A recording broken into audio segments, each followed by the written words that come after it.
What's up, you guys? I'm going to be sharing a video on how to soft reset your Galaxy A14 5G smartphone.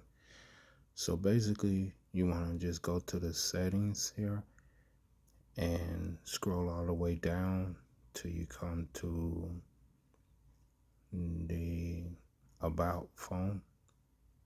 And then you want to hit reset and go to factory data reset.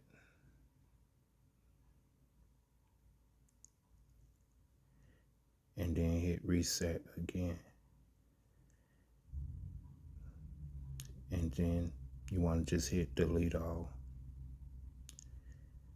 It's also not a bad thing to completely sign out of your Google account, because if you don't, once it resets, it's going to ask you to put that info back in.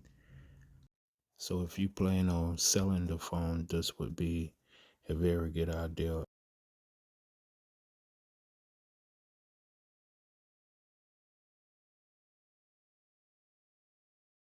From this stage, you just want to complete the setup procedures here, and this will finish restoring your device back to normal.